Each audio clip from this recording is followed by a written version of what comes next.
साथ ही आज की हमारी सेशन है जो दो एफआईआर होने का बावजूद भी ब्रिजभूषण को अरेस्ट नहीं किया गया है। बात कर रहे हैं कि जो महिला पहलवानों ने जो प्रोटेस्ट कर रहे हैं 11 दिन आज बीत चुका है, उसके बावजूद भी मोदी सरकार कोई रिप्लाई नहीं दे रही है। और क्यों नहीं दे रही है, बात कर रहे हैं क्यों, क्योंकि ये बीजेपी के सांसद है जिसके खिलाफ एफआईआर दर्ज कराया गया, सुप्रीम कोर्ट के कहने पे एफआईआर दर्ज कराया गया है। जरा सोचिए कितना हमारा सिस्टम कितना कार्यरत है। जरा सोचिए कि आम आदमी के ऊपर अगर एफआईआर दर्ज कराना हो तो आराम से हो जाती है, लेकिन यहीं जब एक एमपी जो सांसद है या एक कुश्ती संघ के एक अध्यक्ष के खिलाफ जब एफआईआर दर्ज कराने की बात आती है तो पुलिस बोलती है कि नहीं, आप मेरे रिपोर्ट लाइए, साक्ष्य लाइए, उसके बाद हम एफआईआर दर्ज करेंगे। मान लिया, चलो जब नतीजा सुप्रीम कोर्ट में जाती है तो एक्टिव होते हैं, और जब सुप्रीम कोर्ट के आदेश के बाद इसके ऊपर एफआईआर दर्ज कराई जाती है। और एक पास्को एक्ट के तहत, पास्को एक्ट क्या होती है, जैसे मान लीजिए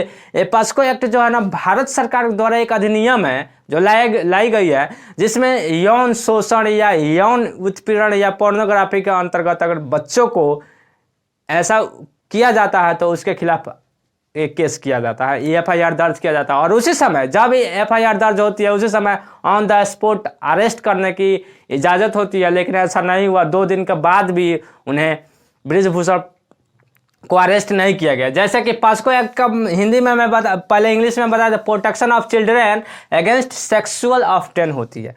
जैसे मान लीजिए हिंदी में इस यौन अपराध के खिलाफ बच्चों को सुरक्षा के नाम से जाना जाता है। जैसे मान लीजिए कि किसी ने अगर ऐसा किया तो उसके ऊपर एफआईआर अगर इस एक्ट के थ्रू होगा पास्को के, तो उन्हें अरेस्ट करना होता है। बेशक बाद में वो बाइज्जत बरी हो अलग बात है, लेकिन अगर इसके ऊपर हुआ तो इसको गिरफ्तार क्यों नहीं किया गया।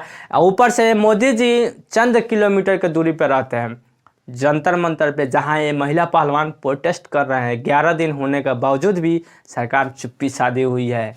जरा सोचिए कैसे मोदी जी बोलते हैं कि महिला को आगे लेकर जाएंगे, महिला अलग अलग ढंग से इन लोगों को महिला को आगे बढ़ाने की कोशिश की, अलग अलग अभियान चलाए, उसके बावजूद भी आज महिला की सच में अगर बारी आई है तो ये मोदी जी चुपचाप बैठे हुए हैं। क्योंकि यही महिला पहलवान जब ओलंपिक में जीत करके आते हैं तो मोदी जी अपने घर बुला करके इन्हें मोटिवेट करते हैं और देश के सभी महिलाओं को बोलते हैं कि आगे जाएंगे, ऐसा बोलते हैं। आज इनको जब सच में साथ देने की बारी आई तो मोदी जी चुप्पी साधे हुई है, क्योंकि एक बीजेपी सांसद साथ में कुश्ती संघ के अध्यक्ष है चंद्रभूषण शरण सिंह, उसके खिलाफ ये सरकार हमारी एक्टिव नहीं हो पा रही है। यही बात किसी और पार्टी के होती तो शायद अब तक वो गिरफ्तार हो गया होता, या उसके ऊपर ईडी और सीबीआई का रेड तो हो ही गया होता, लेकिन इसके ऊपर कोई कार्रवाई नहीं हो रही है। जरा सोचिए, अगर सच में ब्रिजभूषण शरण सिंह अगर निर्दोष है तो फिर क्यों नहीं, सबके लिए कानून तो बराबर होती है ना, तो इसके ऊपर क्यों नहीं होती है कि महिला पहलवानों को प्रोटेस्ट करना पड़ रहा है। जरा सोचिए हमारे सिस्टम कैसे काम कर रही है। एक तरफा अगर कहे तो गलत नहीं होगा, क्योंकि यहाँ पे अधिक बार देखने को मिला ही है, जो बीजेपी में रहता है उसके खिलाफ अगर कुछ भी करता है तो उसके ऊपर ज़्यादातर कानूनी कार्रवाई सही ढंग से काम नहीं करती है, ईमानदारी से काम नहीं करती है। वहीं विपक्ष में हो जाता है तो उसको तो भाई पकड़ो, आजा, ऐसा करने। जानिए मोदी जी कैसे हमारे देश के महिलाओं को आगे बढ़ाने की कोशिश करते हैं, आज लेकिन चुप्पी साधे हुए हैं, कोई रिप्लाई नहीं दे रहे हैं।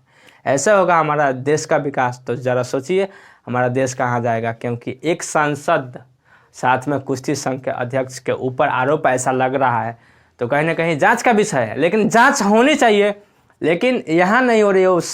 आराम से सब कुछ नॉर्मल चल रहा है। ज़रा सोचिए कैसे मोदी जी है, मोदी जी की सरकार अगर काम करे तो ईमानदारी से काम करे, सबके लिए कानून बराबर होती है, लेकिन यहाँ देखा जा रहा है तो कानून सबके लिए बराबर नहीं होती है, क्योंकि वो